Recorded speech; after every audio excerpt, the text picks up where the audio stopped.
pledge allegiance to the flag of the United States of America and to the republic for which it stands, one nation under God, indivisible, with liberty and justice for all.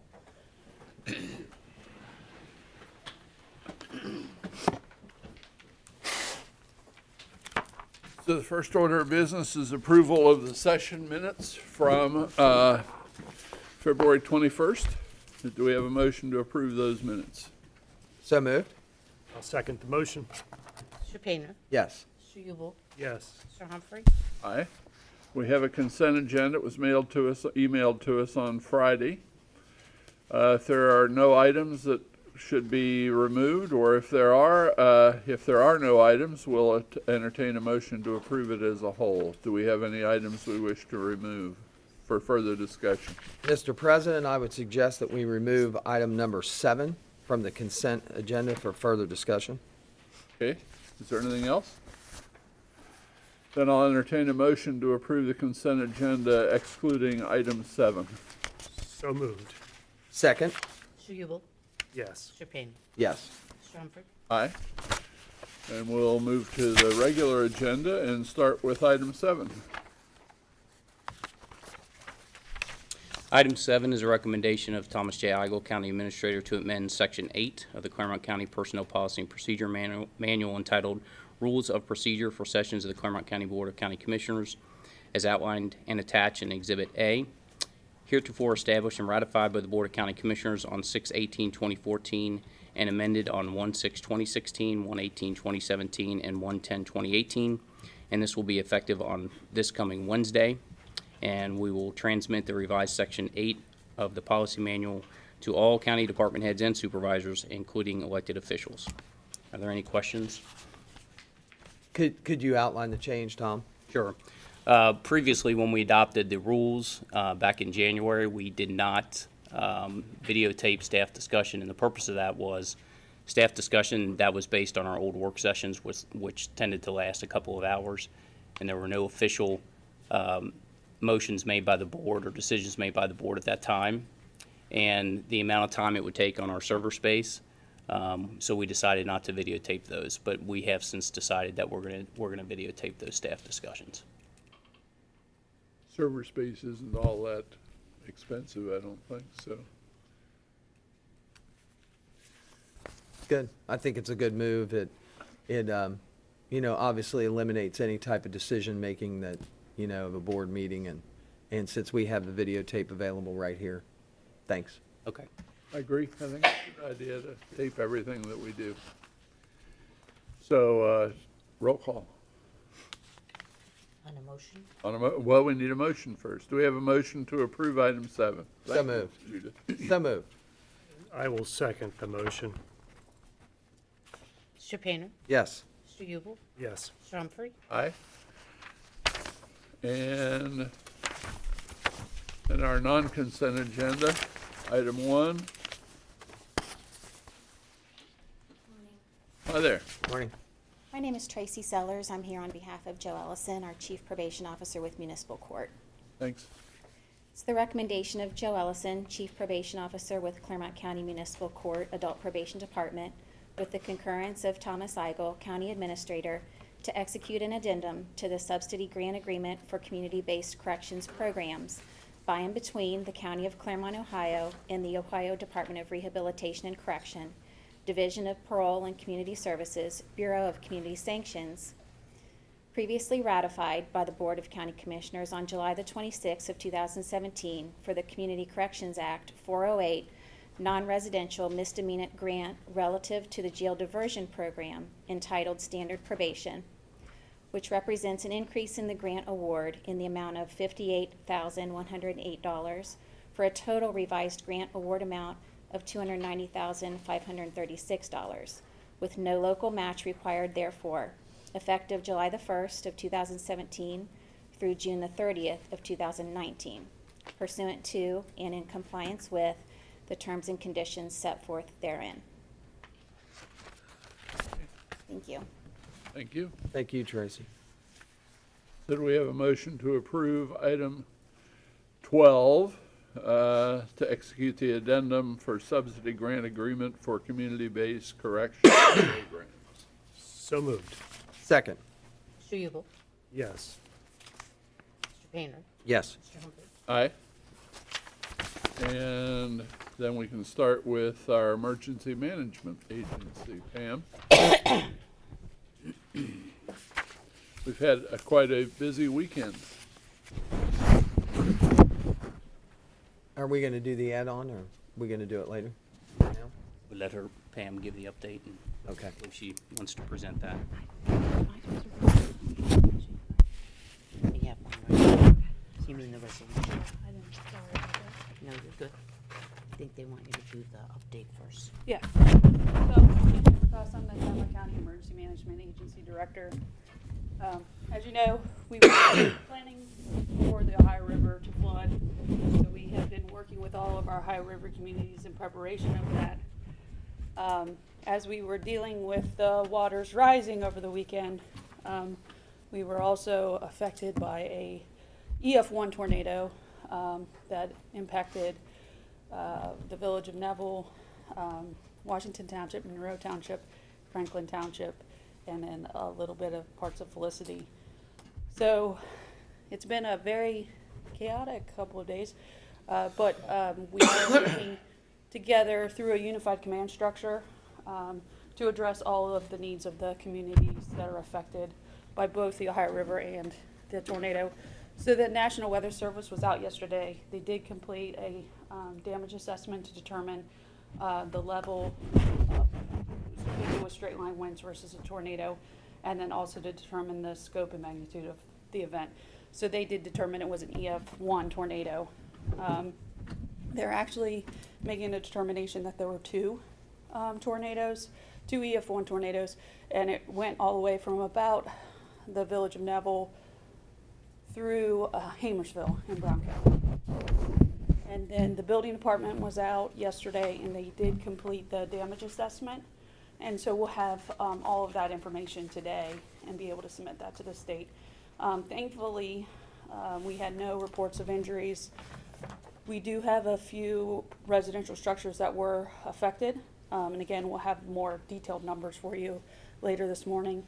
But most of what was affected was agriculture buildings, outbuildings, garages. So thankfully no one was injured.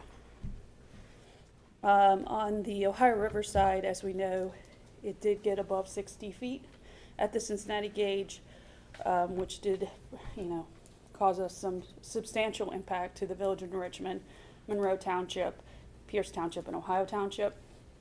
Thankfully, the Meldal gauge is going to stay in that minor flood stage, so we still have some impacts all the way along the US 52 corridor through the village of Moscow, Washington Township, and Franklin Township, and the village of Neville, Shiloh, and Utopia, but their impacts will be significantly less due to that gauge not getting to a moderate or major flood stage. So that's good. So we are working through a unified command structure to address their emergency response needs. As the water starts to recede, now we're going to move into some more recovery efforts. So today we'll be working on developing concrete debris management plans, as well as developing a plan for how we're going to coordinate the damage assessment process. And then we'll also be working with our faith-based and nonprofit partners to talk about how we're going to bring in disaster relief agencies to help with the cleanup effort.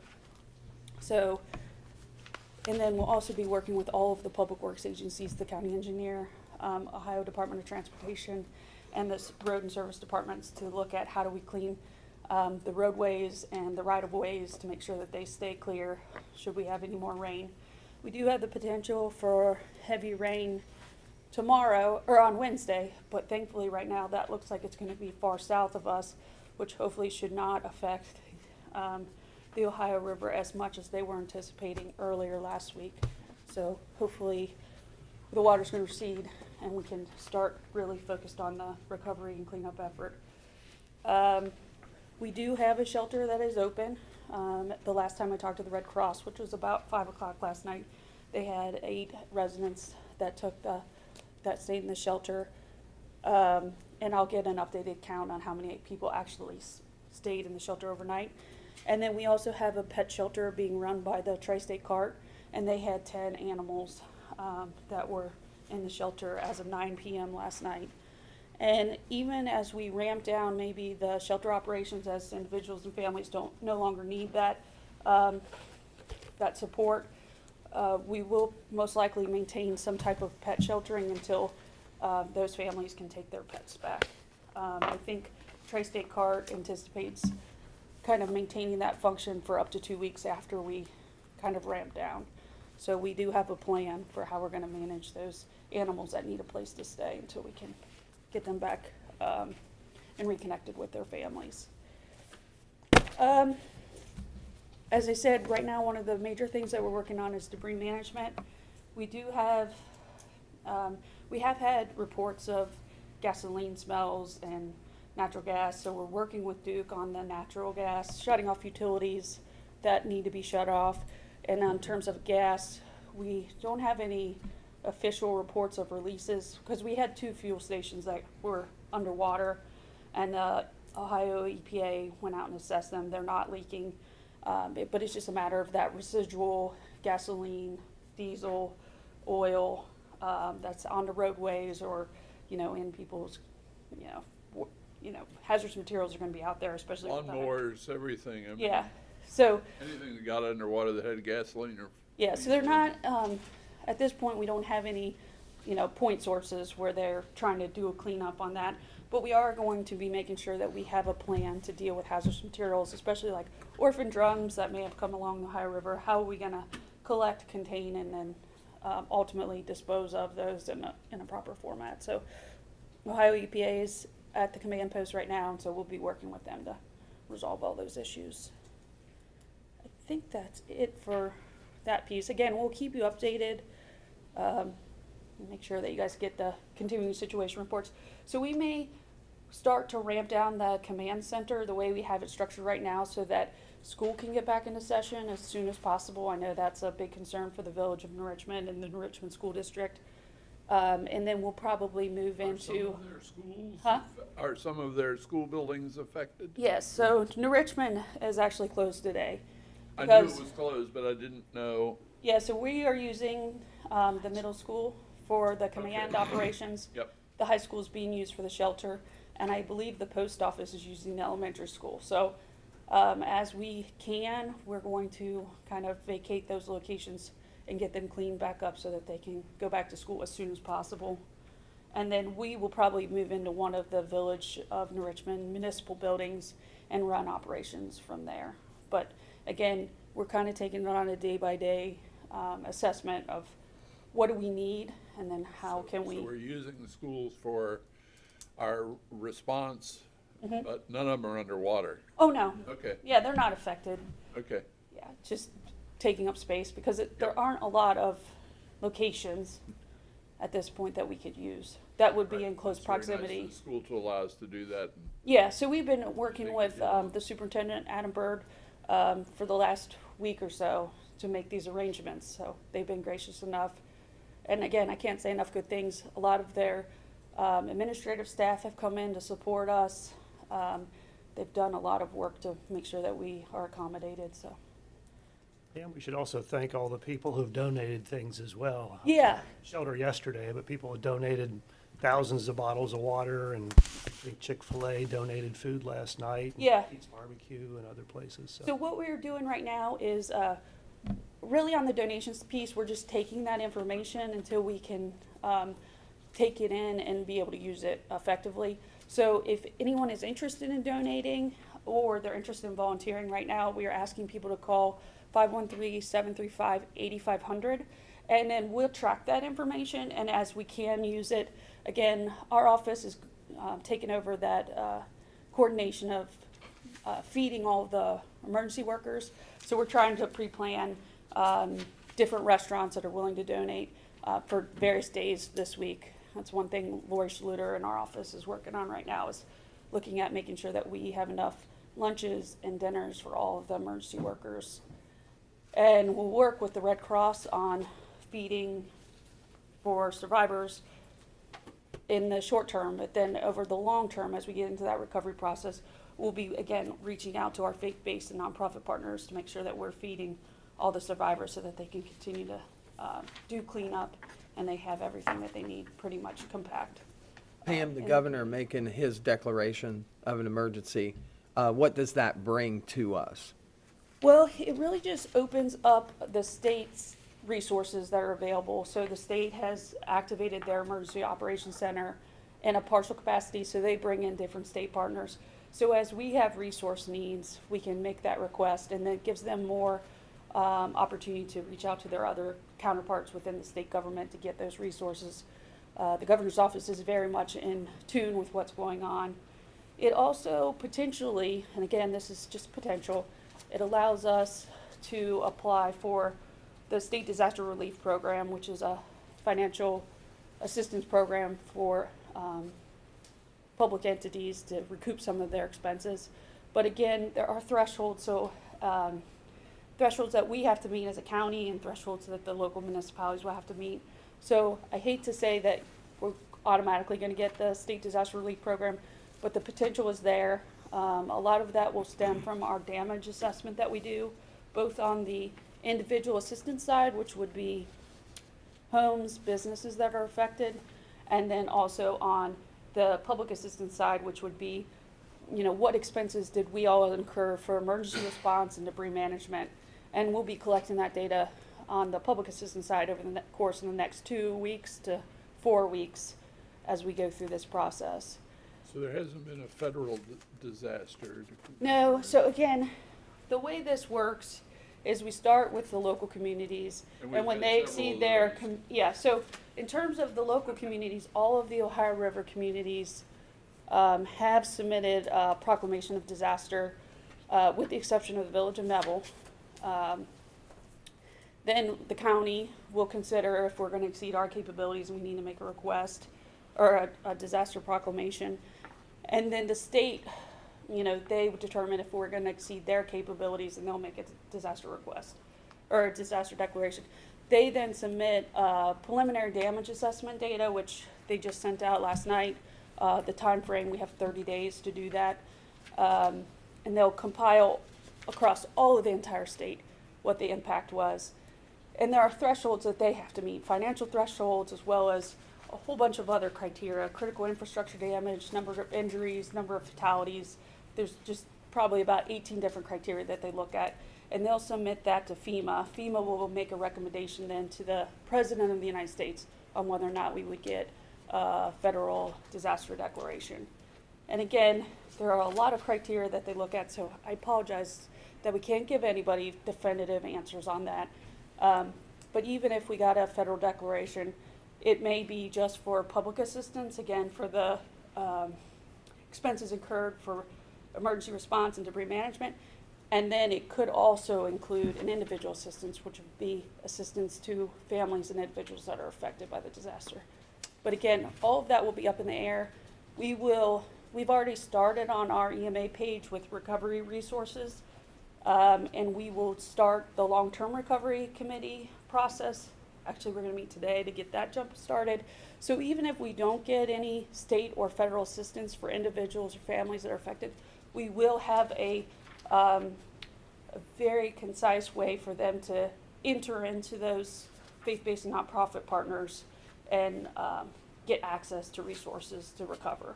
So even if we don't get state or federal assistance, we will have a plan within the county to help individuals and families that are affected. Pam, to you and your office, thanks for doing what you're doing, and keep up the good work. Thanks.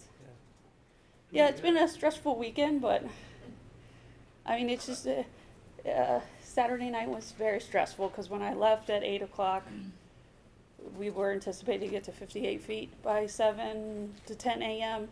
And then to get home and see the news and realize, oh boy, they updated these projections. It's very scary when you know that hundreds of people would be affected by a decision of one hydrograph and how those 2 feet made a huge difference to that community. So, and then as you're watching that, you see, oh boy, we have a tornado warning. Like, how does this happen? Amazing. So thankfully, as far as I'm aware, we have had no reports of injuries and no fatalities. So we just lucked out, and thankfully we did. Like, thankfully luck was on our side, and no one was injured. So. Hey, Pam, thanks to you, and thanks, for the tireless effort that went into, the whole response.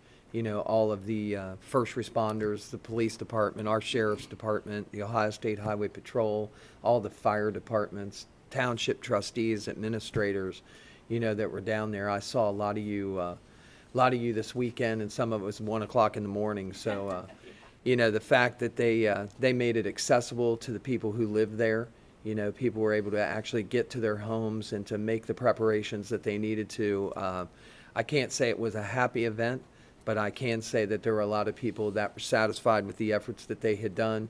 Were going to result in as minimal an impact to their homes and to their belongings as they could possibly put together. So it was a great and valiant effort by a lot of people. Appreciate that. Yeah, and we will do our best to continue to provide information and help people navigate that recovery process. Again, it's going to be a very challenging process for many families to recover, but we'll do our best to make sure that they can have more of a one-stop shop, so they're not having to call around to many different agencies. Again, once the long-term recovery committee gets established, we'll have case management, and they can help be the advocate and direct families and individuals to the appropriate social service agencies that are available to them, and make sure that they make those connections. Again, the thing to remind people is everybody's disaster recovery plan is their own and may be unique. We're just going to make sure that they have the tools at their disposal so that they can implement their recovery plan. So, again, I appreciate your time. I want to thank Kathleen Williams with Office of Public Information for all the hard work that she has done over the weekend. On Channel 700. Yeah. WLW last night on my way home from Hillsborough, yes. So, and again, thank you for your time, and yeah, thank you for stopping by. I mean, I think that really is great for all of our public safety officials to see you there and just to feel that they're being supported. So thank you. Do we need to do a declaration for ourselves of disaster? Let's Yes. add on here, I think. Okay. So, you want me, I'll read it. So it's a recommendation of Pam Haverkos, Director of the Clermont County Emergency Management Agency, with the concurrence of Thomas J. Eigel, County Administrator, to adopt resolution number 26-18, declaring that a state of emergency exists and will continue to exist in Clermont County, Ohio, in and as it relates to accumulative adverse effects of the rainstorms and Ohio River flooding, pursuant to and in compliance with all appropriate laws, statutes, ordinances, and resolutions, and particularly Chapter 5502 of the Ohio Revised Code, and further authorizing all necessary emergency authority for protection of the lives and property of the people of Clermont County and the restoration of local government with minimal interruption. Okay, do we have a motion to adopt resolution 26-18 is contained in the add-on? So moved. Second motion, Mr. Painter. Yes. Mr. Yubel. yes. Mr. Humphrey. Aye. Thank you very much. Thank you very much. Next, we have a discussion of the Clermont County Airport Management Agreement. And I take it Suki's gonna lead this. I'm gonna start this. If Suki Sheets with the Office of Management and Budget. Back in January, the board asked me to look into the revenues that we were receiving on a quarterly basis from the Clermont County Airport, through our agreement with Eastern Cincinnati Aviation. And I did look at that, and I had raised a question to Eastern Cincinnati Aviation because on the quarterly reports, the gross sales that were listed did not total to the gross sales that was used in the calculation. So I had tried to ask Chuck and company at Eastern Cincinnati, what's different, because back 20 years ago or more, they used to always add up. So Eastern Cincinnati requested to come talk to the board about this, and we have them here today. In the meantime, if they can maybe quickly explain it, I'm going to try and get up one of your quarterly reports. so we can see this.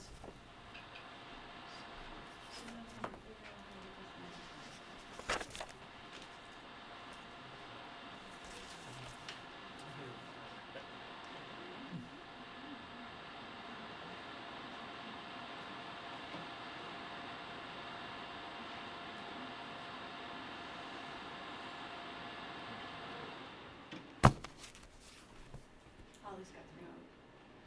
Did you have the remote? I do.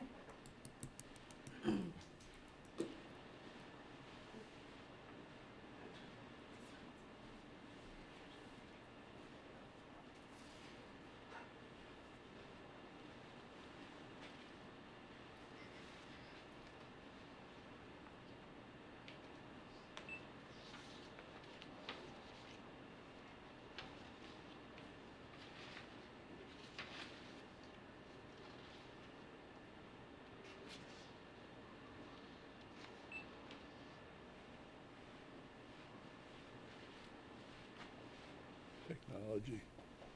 I know. It's amazing when it works right. Yep. We did test it this way. It was functioning. It was up 20 minutes.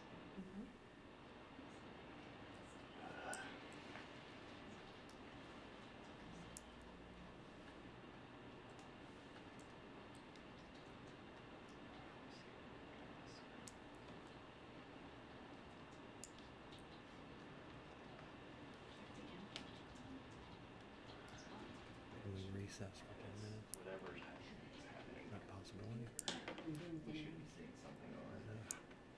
Do you want to recess for 10 minutes so they can get that all? Yeah, we can do that. Do we need to recess so we can have some time to put that together? Possibly, yes. Okay. Okay. I don't think you're really gonna need that. If Chuck can, if you guys can talk it, that's fine. You know what I'm talking about? You know, let me get up first, if I may, and,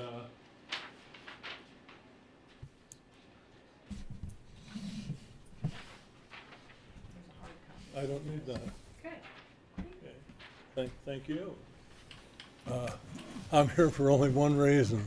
I'd like the Clermont County Commissioners to consider what half the counties in this state have already done and appoint an airport board. Commission, board, whatever you want to call it. You really need it, so you don't run into something like this again. I don't understand why we couldn't do it as opposed to a board. Skill, knowledge, know-how. You're here today, the commissioners that are here today, gone tomorrow, as are the bureaucrats. We need continuity. We've been running the airport for you for 39 years, filling out this report. You question now, after 39 years. We really need a board of people sincerely have some understanding of air travel, and I'm not talking about airlines, but of running an airport, greeting visitors coming in to see the county. Hopefully someone will come in and one airplane and a real decision maker and decide to build something here like the Ford plant again. But anyway, you need people that really understand flying, airport. You know, I read something in the paper, the jets can't use the airport as it is now, and heck, I've been operating a jet out of there since 1992, and anyhow, it's just you're getting fed misinformation, and there's nobody in the county, elected or bureaucracy, that really understands it. It's a complicated business. Get some really dedicated people within the county that like aviation, interested in jobs. That's why the airport was built. And as I say, I'm only here today. Chuck will explain this. Chuck Gallagher, that is, who's sitting there, but you really need a commission. People are going to be around a long time, understand it, have some continuity. Judy Gosika of the airport we need. No, thanks. This lady's been here for, how much? I hate to ask. It's over 40.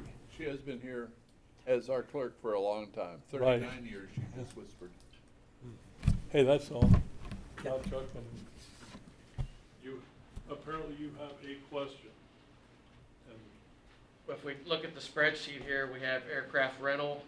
This is, the top paragraph is our gross sales, and then the next one's our expenses. So you have aircraft rental of 311, aircraft instruction, and then you subtract out the aircraft maintenance. That's the maintenance on the rental airplanes, keeping them flying. And you add in the hangar rent, and that's how you get to 235, 275, 227. At the bottom, you have the $20,000 grounds maintenance, no buildings maintenance that quarter, utilities and wages. It comes up with the 193. If you could scroll down, please. So you take the two. So you got the fuel sales, which is another calculation. So on the gross sales, you got the 235. You're adding in the profit from the fuel sales of the 36. You subtract out your expenses from operating expenses. You have the $78,000. You get the 0.5%, and that's where you get the $393.50. And then there's also a penny on all gallons of fuel. That's you add the A and the B, and that's where you get the $712. And then you add the quarterly base rent of $500, and that's where you get the payment on the very bottom of $1,200. Scrolls on down. Can you scroll down just a titch? And again, Hal knows the history better than me, but this was an agreement we inherited in 1988. This has never changed, format or appearance.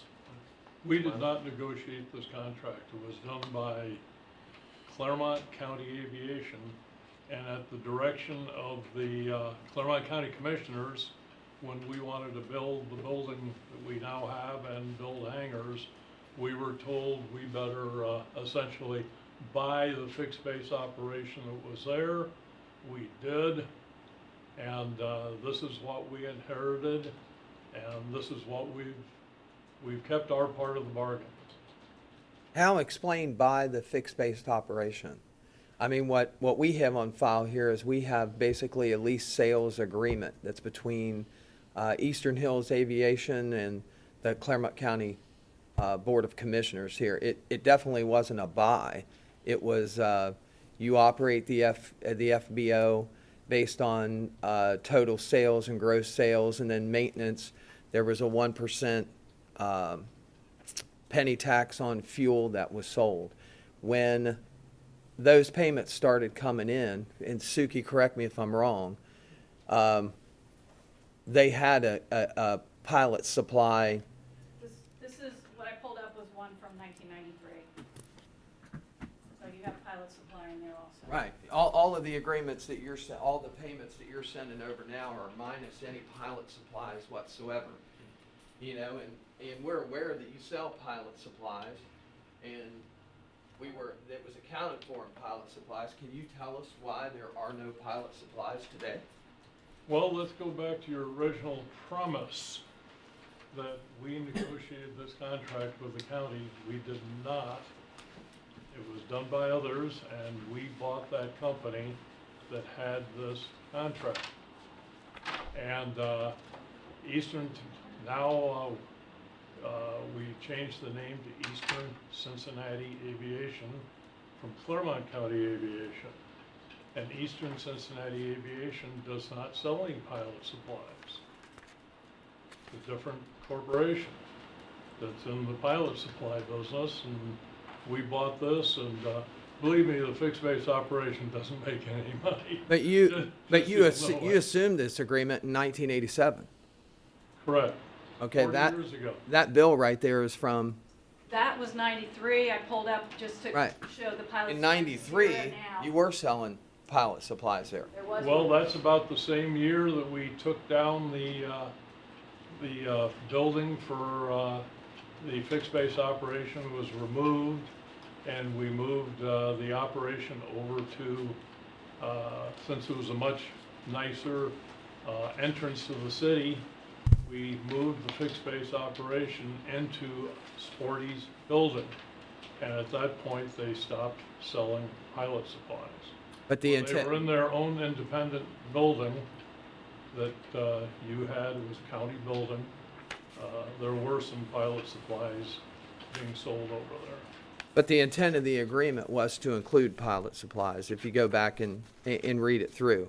We're just trying to get to the bottom end here of, as a business situation, this is not a good business agreement for us. This is a business arrangement where we have put in $1.6 million since about, give me the date, 2000, 20 years, in the last 20 years. in the last 20 years. 1.6 million, and we've been paid back in revenue. Hold on, we've been paid back in revenue $95,000. Well, you should be paying us to run the airport. That's where we've got a disagreement, and This is why you need an airport commission, and you wouldn't. I think we can do it just fine as county commissioners. We're not gonna start, I'm not in favor of starting a commission, so deal with us. our I agreement, don't know if we can really, I mean, you're. our agreement gives us the obligation and the right to review the books of the airport. And so, unless you can explain that, I mean, Well, Eastern Cincinnati Aviation doesn't sell pilot supplies. well, I guess we have a disagreement on that, because you were selling them in '93, and that was under Eastern Hills Aviation. Why was it that it was accounted for in '93 when it's the same agreement, and in 2017 it's not accounted for? Do you have any idea what year the terminal building was declared unusable and they ripped it down? I started in 1993, and I believe we maintained it for at least 2 or 3 years. I would guess 1996. We show that we tore it down in 2005. So I guess with- we with maintained it a little bit expense. longer. It may have been non-operational at that time. Suki, who signs the cost data for Eastern Hills Aviation? Who certifies this Most cost? current one appears to be initialed by Chuck Gowder. Okay. So you do certify those cost statements? And your question, Suki, as far as the numbers not adding up, you want to So address the that? way- The way it was just explained, what's different is now what had been just a total or actually zero in the '93, the aircraft maintenance is really an expense is what he's saying, and it's not a revenue up there. Right, and you So- can see the difference in the rental numbers between 1993 and today. When you're only flying $3,000 You're not gonna worth a have, month, you're not gonna have as much maintenance. yeah, on there it was no maintenance on that '93 quarter. Right, to keep an airplane flying. And obviously, there is some. Yeah, we're flying almost 10,000 hours a year now. I mean, when we bought the fixed base operation, well, we got pictures on the wall up at Sporty's. You can see what the airport had then, what they had now. But essentially then they had, the county and us, we had enough room to hangar 6 and 10 aircraft. We now have hangar space on the airport for 160 aircraft.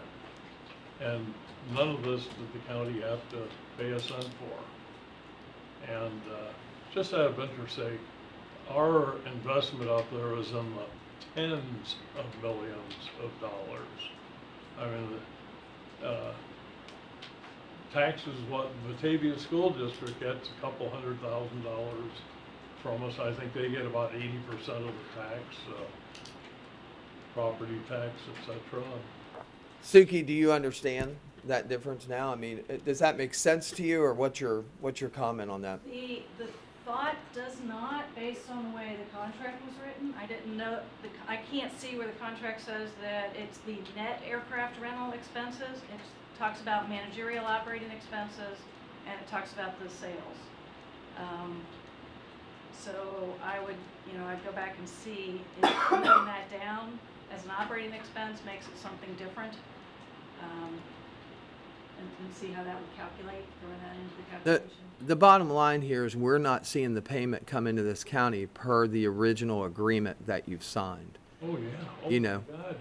You're getting 50 times what the original agreement was. Take a look at when it was Clermont County Aviation, see what we're paying you now. What were the payments back in '93, Suki? 93, we received, No, back, how about 87? When it was, I don't have that far back. when it was Clermont County What's- Aviation, This was before we bought it. $700 for that quarter. Back in the 93 one that I grabbed. And this is 12.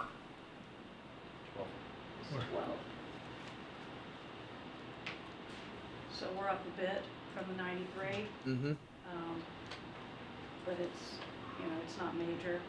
We get about $4,000 to $5,000 a year from this And agreement. we pay out significant amounts of We money average over to- $25,000 a year. to pay our side of grants that come into the airport, Right. And then maintain what we maintain even the don't have airport, grants on. maintain the runway. We put $100,000 or $200,000 a year into the airport, just so you'll know, compared to your 25,000. I mean, we put up fences, we've cleared trees, What's your total gross sales from that airport? From What's what? the total gross sales of everything that's made at that airport for you as a company? For Eastern Cincinnati Aviation, what Yeah. are our sales? Including the avionics shop, Yeah. couple million, Mhm. small percentage of what we do. Here we are, we know that the contract expires with Eastern Aviation in Eastern Cincinnati Aviation. Eastern We Cincinnati try to give Aviation. it more, That's the correct name. right, Eastern Cincinnati Aviation. In what month of this year? June 30th. June 30th. So we need to negotiate a contract before June 30th with y'all to a little bit closer to break even on our expenses at the airport for the county. Otherwise, our residents are supporting the airport. well, they should be. I mean, my God, look at our payroll and, with the companies we've attracted and, it's nothing but another mile of highway. If I may, Go ahead. Commissioner Humphrey, you say you're $25,000, which we duly appreciate, and I work with the engineers, and that's for blacktop rehabilitation and maintenance. Whereas Eastern Cincinnati Aviation plows all the snow, we cut all the grass, maintain all the runway lights, and we pay for security. 24/7 security on the airport is fulfilled by us as well. So. But with pilot sales and all of the revenue that's made there, it's much more than $2 million a year. Oh, yeah. Way Well, more. It's a different company. Way more. I mean, Sporty's Pilot Shop, if I'm not mistaken, is what, the largest pilot supply shop in the world, right? We think so. In Eastern Hills Aviation, Sporty's Pilot Shop is able to donate to the community some $187,000 a year in grants. That's about correct? What's this? I don't know. I don't know what you're. That's what's on your literature that you have out on the website for 16. Are you talking about Sporty's Foundation? Mm-hmm. Yeah. That's different. I mean, the whole thing was, the premise of the original agreement was for taking into consideration pilot sales and supplies. The fact that that's been set aside to a separate corporation after the agreement sometime in '93 doesn't meet the intent of the original agreement. You got it backwards, see? You got it just ass backwards. We moved out to the airport. We didn't have, the Sporty's Pilot Shop doesn't have to be on an airport. We were offered a deal we couldn't turn down, So we moved out of Cincinnati out here. And Sporty's Pilot Shop has been successful enough that we bought the FBO and have subsidized the FBO. And in turn, both the FBO and Sporty's Pilot Shop have, I'd say, just as an average, put $200,000 a year into the airport.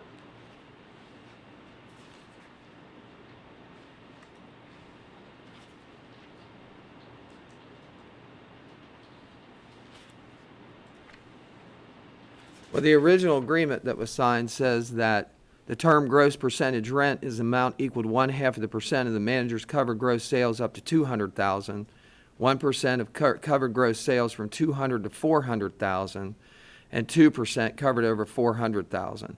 Included in the manager's gross sales are aircraft rental, instructions, aircraft maintenance performed in the existing facility, existing hangar tie-down rent, and pilot supplies. That's what this agreement is signed. Eastern Cincinnati Aviation doesn't sell pilot supplies. And that's who your agreement is with. And if you want it. Hal, the only thing you got to explain there is why would you include pilot supplies in 93 after the agreement was signed in 87, and in 2016 you don't include pilot supplies? Once again, you had a building that was put up almost with volunteer money by the, This agreement said that you would invest $600,000 in new buildings on that ground. That's what this agreement says. Mike, I can't tell you yes or no. Well, I'm just making sure that it's not relative that it was done by. Well, that was, Eastern Cincinnati Aviation has not invested $600,000 in buildings. However, this is why we have, every airport needs an angel. Because what are the airports for? Why were they built? Why was this airport built? For jobs. But counties don't supply airports at free cost to private businesses. Counties supply airports for use by county residents and personnel. You know, we're not in the business to subsidize airports. I mean, it's got to at least be profitable for the county and for the residents that own it. Well, it's the same as any other road. And, Let me give you for instance, Butler County gets 18. You know, in Texas, which is quite successful, they're lengthening runways, they're building hangars, and the successful states. And let's take Tennessee, Kentucky, and I didn't come here really today to discuss any of that, or I would have brought our lawyer down with us. I'm just here today to say, you guys need a commission. You really do, in the worst way. And what I'll tell you is that I don't think this board is prepared to provide a commission. What we really need is, we need to get to the bottom of this agreement so that we can all sit down to a table and understand it, to be able to put a new agreement out between the county and you, or we might look at a discussion of exercising our right to bid this FBO out, you know, to the public. We should, but Commissioner Ubel told us you were going to bid this out, and I think you ought to bid it out. I think you ought to put it out for open bid. So sometime between now and then, we need to get to the bottom of these numbers and this spreadsheet and why it's different today than it was in 93. Now, Or we're going to need to audit the full books and take a look at, you know, what really is there, so we can understand it. Which by this agreement, we have that right. That's fine, you can come out to our place and do it anytime you want to. Okay. Really, you don't need a summons or whatever it takes. We'd be happy to open up the books to you. And We'll gladly take that opportunity. now you did receive a list of the things we do for the county. We did. Fixed base operator, all three of you have, it's about a 4-page list. I haven't seen it, Al. What I will tell you, just in the, First one to get it, wasn't it? I think so. just in the conclusion of our meeting, you know, for me, anyway, you really haven't brought anything to the table that convinces me that the accounting that's being used is correct and that the bill represents a fair and equitable amount for this county to be reimbursed per quarter. So we can leave it at that, and we'll take a look at the books and we'll go from there. Okay? Well, we'll have our lawyer there, who, believe it or not, was, well, once again, we inherited this contract. And when we bought, Clermont County Aviation, and, our lawyer, we have the same lawyer. He is a couple years older, and, I'm sure we can work with you if, any, questions you have. Just keep in mind that time is of the essence because, you know, as you know, we have till June the 30th. Oh, that's, you're never gonna get this completed by then, so we'll just keep doing what we have been, and I assume you'll do the same, and, you know, this has been a very happy arrangement for 39 years for us, and, this is, we don't know where you're well, I can see where you are coming from. Well, let me But give you, for instance. I don't think you Butler- understand why the airport Hold on now. is. Hold on. where it is. Hold on a minute. When this agreement was made 20 years ago, aviation 40 fuel, years ago. aviation fuel didn't cost anything like it does. Even Butler County today gets 18 cents on a gallon. This agreement gives us a penny.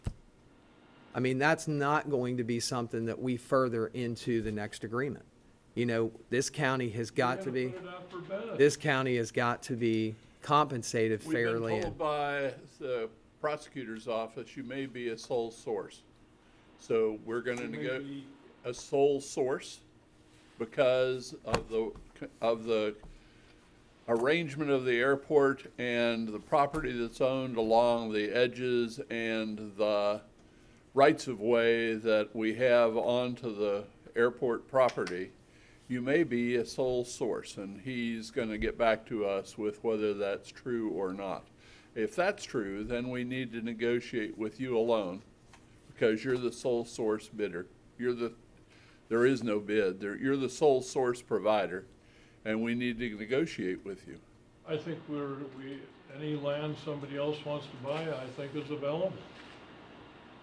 As a matter of fact, I've got a meeting in, 7 minutes where we're gonna give, some of the land around the airport to, University of Cincinnati.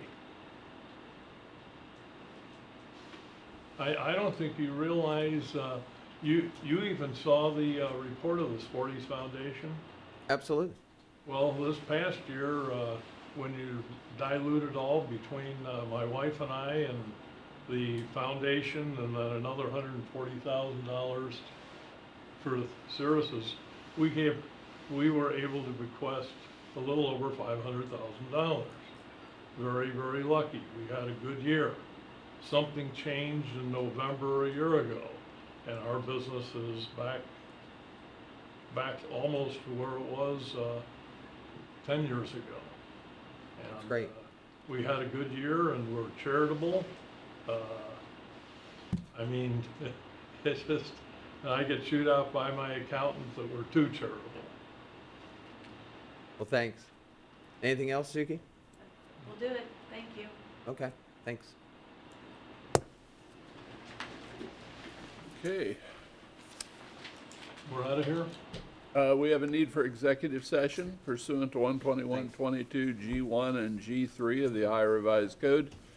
Consider the appointment, employment, and/or compensation of one or more public employees, and 2, to confer with the prosecuting attorney regarding pending or imminent litigation respectively. Do we have a motion to go into executive session under those 2 sections of the code? So moved. Second. Mr. Hubel, Yes. Mr. Painter, Yes. Mr. Humphrey. Aye. That concludes our business. We'll be back in a little bit after executive session. We're back from executive session. No decisions were made. We have, I think, time now for public participation. And And we have no public here, so the next is adjournment. So do we have a motion to adjourn? So moved. I'll second the motion. Mr. Cannon? Yes. Mr. Ubel? Yes. Johnson? Aye. Thanks for joining us. God bless. Have a safe, dry day. Yes.